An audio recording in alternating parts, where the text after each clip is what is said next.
মৌলভীবাজারের কমলগঞ্জে একটি নান্দনিক পর্যটন কেন্দ্র হিসেবে পরিচিত শমশেরনগর গলফ মাঠ। তবে সম্প্রতি মাঠটি ঘুরে চা ও রাবার গাছ লাগানোর উদ্যোগ নিয়েছে বাগান কর্তৃপক্ষ। সরকারি অনুমতি ছাড়াই জমির শ্রেণী পরিবর্তনের এমন উদ্যোগে একদিকে যেমন পরিবেশের ক্ষতি হচ্ছে, অন্যদিকে হুমকির মুখে পড়েছে স্থানীয় পর্যটন খাত। মৌলভীবাজারের অন্যতম জনপ্রিয় পর্যটন স্পট ডানকান ব্রাদার্সের মালিকানাধীন শমশেরনগর গলফ মাঠ। প্রতিদিন দেশের বিভিন্ন প্রান্ত থেকে শত শত পর্যটক এখানে প্রাকৃতিক সৌন্দর্য উপভোগ করতে আসেন। তবে কোনো ধরনের পূর্ব ঘোষণা ছাড়াই সম্প্রতি এই নান্দনিক মাঠটিকে ট্রাক্টর দিয়ে খুঁড়ে ফেলেছে শমশেরনগর চা বাগান কর্তৃপক্ষ। তাদের পরিকল্পনা এখানে চা ও রাবার বাগান সম্প্রসারণ করা।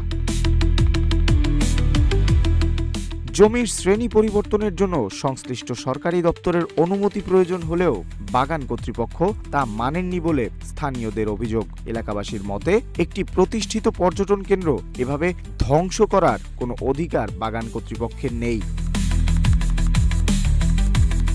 গলফ মাঠ রক্ষার দাবিতে গত বৃহস্পতিবার স্থানীয় ছাত্র ও যুবকদের উদ্যোগে এলাকায় একটি বিক্ষোভ মিছিল ও সমাবেশ করা হয়েছে। আন্দোলনের মুখে বর্তমানে কাজ সাময়িকভাবে বন্ধ থাকলেও এলাকাবাসীর মধ্যে তীব্র ক্ষোভ বিরাজ করছে।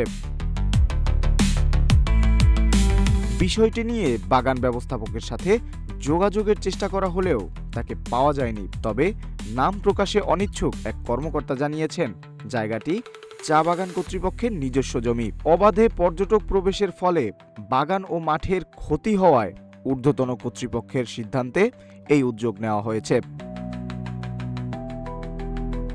মৌলভীবাজার জেলা প্রশাসক তৌহিদুল ইসলাম পাভেল জানিয়েছেন, বিষয়টি নিয়ে বাগান কর্তৃপক্ষের সাথে আলোচনা করা হবে এবং জমির দখল ও আইনি বিষয়গুলো খতিয়ে দেখে পরবর্তী ব্যবস্থা নেওয়া হবে।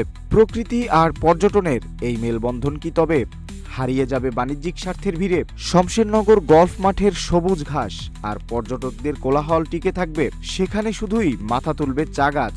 সেই উত্তর এখন সময়ের হাতে।